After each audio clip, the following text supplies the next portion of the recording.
Hello, I'm Missy Howard, and thank you for tuning into the Trucker Barbie channel. I recently received a question, and it's a question that I've been asked before. Missy, why have you had so many team drivers? I don't mind answering the question, so I'm going to do that here and now. And I'm not going to put them in order, and I'm not going to mention their names or give any identifying information about them. One team driver I had,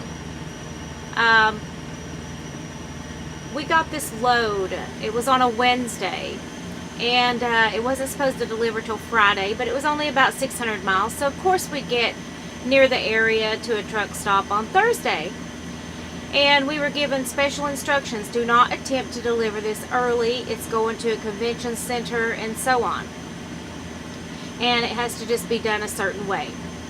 So my team driver talked me into giving them a call, and I'm not sure why he didn't call, but he wanted me to call them and offer to deliver the load early.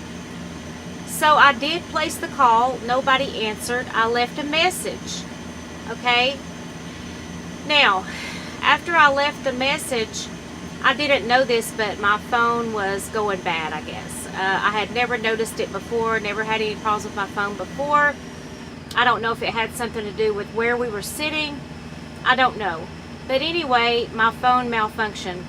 The gentleman that I left a message for about the load actually called me right back and left a message on my voicemail. And so, because I was having a problem with my phone that I didn't know about 5 in the afternoon, I get a notification that I have a voicemail. Well, so my team driver was sitting beside me, and I opened up my voicemail and I put it on speakerphone, and it was that gentleman that I had called about the load, offering to deliver it early, and he was saying, yeah, come on over and deliver it early. Now it's 5 in the afternoon, and I tried to call back and nobody answered, so missed the opportunity to deliver it early. We were also given instructions not to deliver it until we had talked to the contact person, right? So instead of going, oh well, it didn't deliver till tomorrow anyway, you know, that's too bad, that stinks, you know, wish we could have delivered it today. He lost his mind. He lost his mind. He was like screaming. He went outside the truck and started flailing his arms around and saying things like, if you spent less money on food and feeding your face than you do keeping up with having a good cell phone and all that, we wouldn't be in this situation, and now you're messing with my money, he says. I was like, you are an idiot. And you look like an idiot out there, having a little 2-year-old tantrum. So after that, I didn't team with him anymore. We maybe teamed for a few more days, and I got on another truck. So that's the reason it didn't work out with him. I had another team driver, a female. Okay, we agreed to a schedule, and I explained to her, I don't drive my clock out, I drive my shift out. So, you know, she was like, I said, would you be cool with driving 3 a.m. to 3 p.m.? And she was like, yeah, I can do anything, you know, I've been doing this for a long time. And, you know, I said, daily, I mean, at 3 we switch no matter what. Yeah, no problem, blah, blah, blah. Gets on the truck, and what does she do? What does she do? She starts raising a stink about the schedule. Alright? And I'm like, well, we done agreed to that before we got on the truck. So, why are you complaining about it now? Okay, well, you know, had another incident with her. We got stuck in traffic. There was a really bad tractor trailer accident, and we ended up sitting in traffic for 7 hours, and it was at the beginning of her clock. So she decided, since she was sitting in traffic and not moving, even though we were on the interstate, I repeat, not on the shoulder, not at a truck stop, sitting on the interstate, she decided to put herself off duty. Okay, not leave herself on the drive line. Okay, I'm pretty sure if you're on the interstate in traffic, Your status is driving, not off duty. Okay, which I didn't say anything about that. That's her clock, that's her business. I don't care, I don't give a hoot. But because she did that, it affected, you know, the clocks. You know, how much time she had left and all that.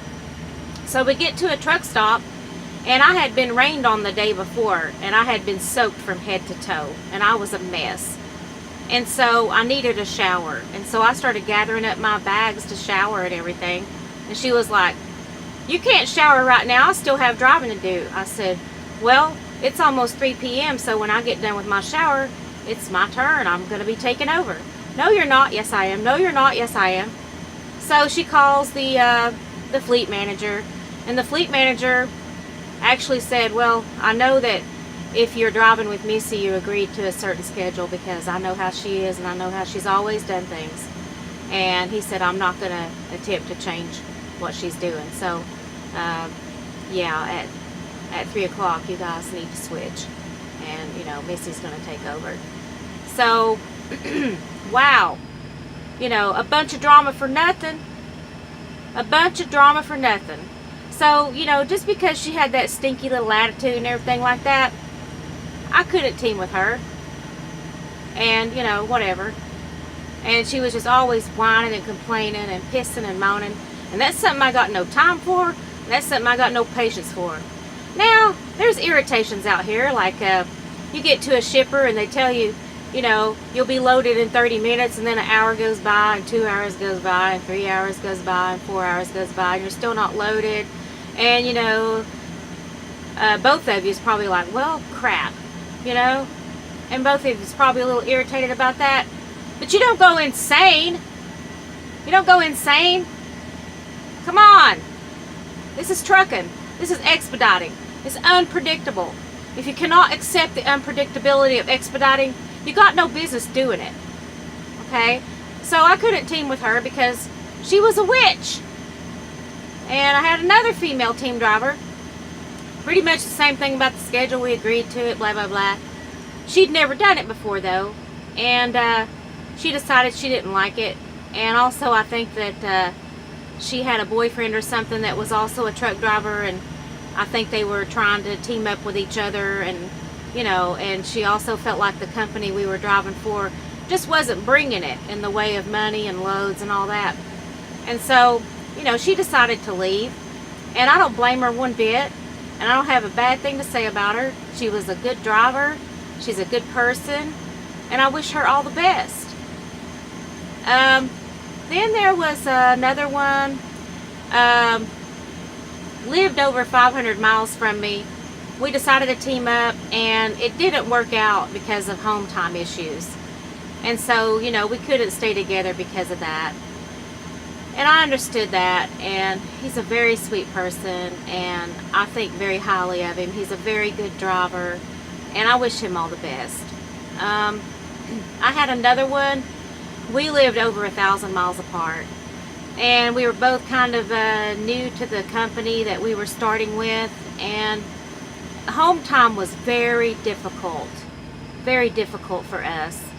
But, you know, we got along a really good percentage of the time.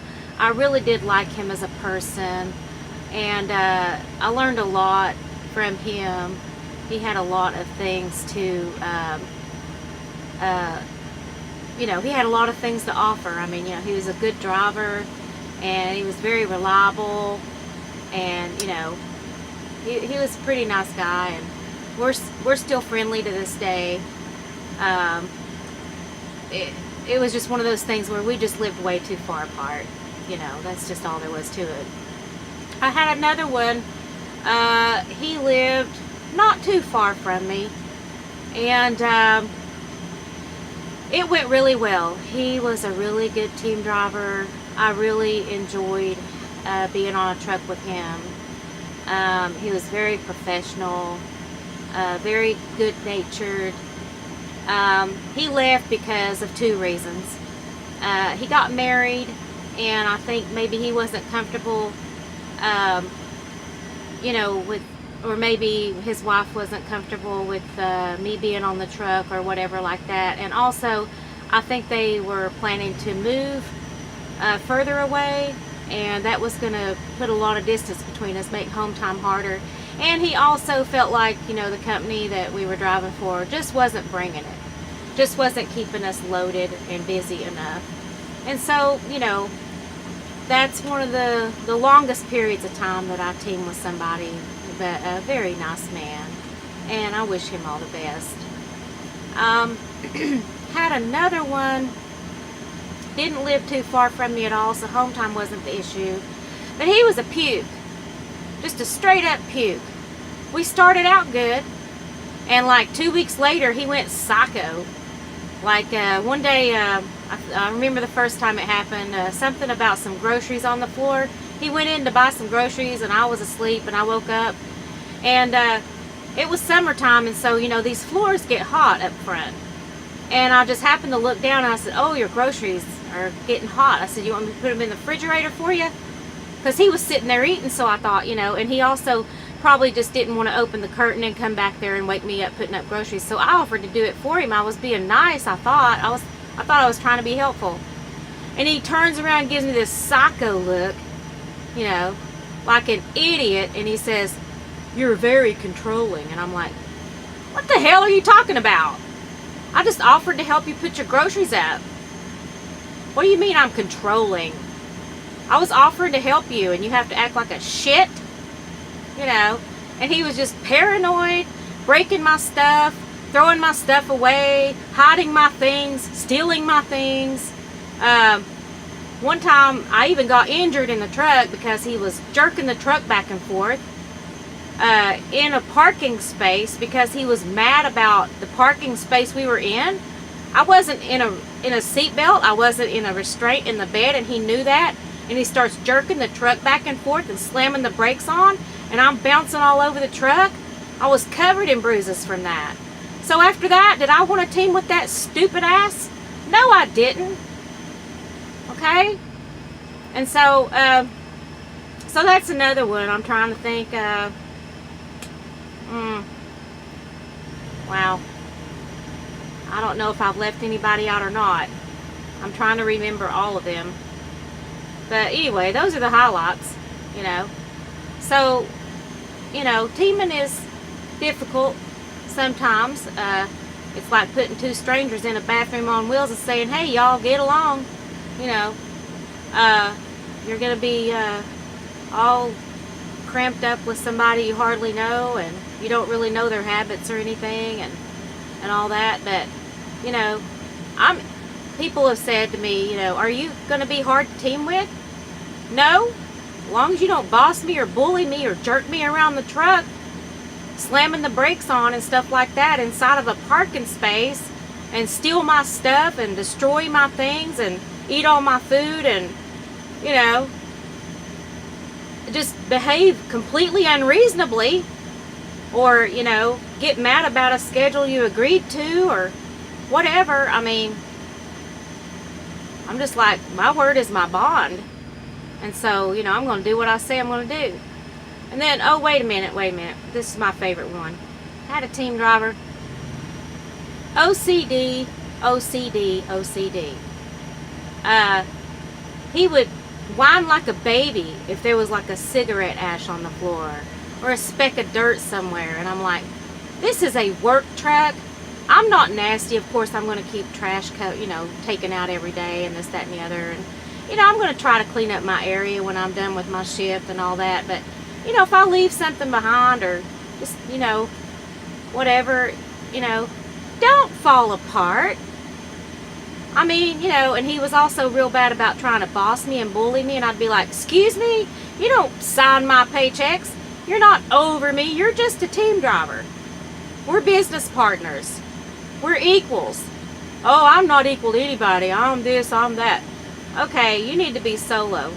You need to be solo. You don't need to be teaming, because you got no concept of what it's like to treat somebody like a business partner. Okay, and I'm not going to have this bossing and bullying that you're doing. And the last thing you did was steal all my things. He goes, oh, I'll pick you up after vacation. All right, so I left a lot of things on the truck. I left over $100 worth of food and accessories, like cell phone accessories and all this stuff. and I know it was over $100 worth of stuff. And so he refused to return my items, and he refused to compensate me for my items. Now, in my book, that's stealing. So he's a thief, okay? And then he said, I'll pick you up after vacation. He didn't. That makes him a liar. So he's a thief and a liar. All right? And he's stupid, okay? And he's got a big, loud mouth. Very inconsiderate. Sits up front while I'm back here trying to sleep and talks as loud as he can for hours. Inconsiderate. So why would I want to team with that stupid ass? Okay? So, you know, I did my best to get along with these people. I have gotten on trucks with people who didn't have any money, any food. I shared, okay, because I didn't want them to go without. I can't stand to see a body hungry, okay? I did everything I could to help them. I was nice. I'm very quiet in the truck. I don't slam doors. I don't have loud conversations. I don't play loud music.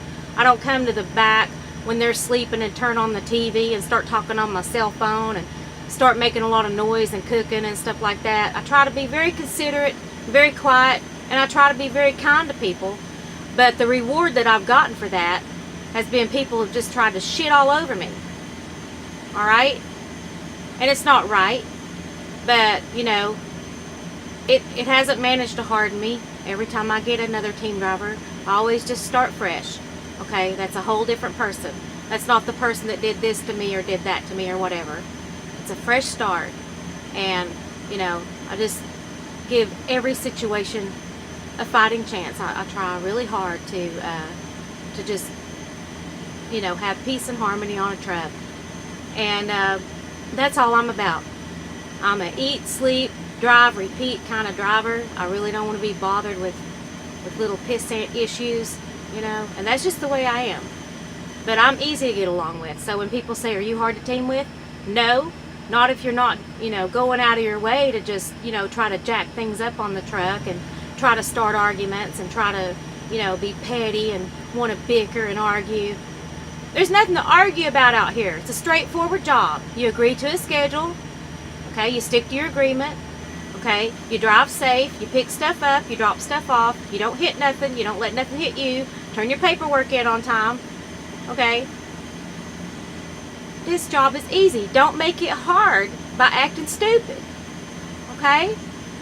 So anyway, that's why I've had so many team drivers, is because basically I'm not going to have somebody bullying me and bossing me around when they're my equal and they're my business partner and they don't sign my paychecks.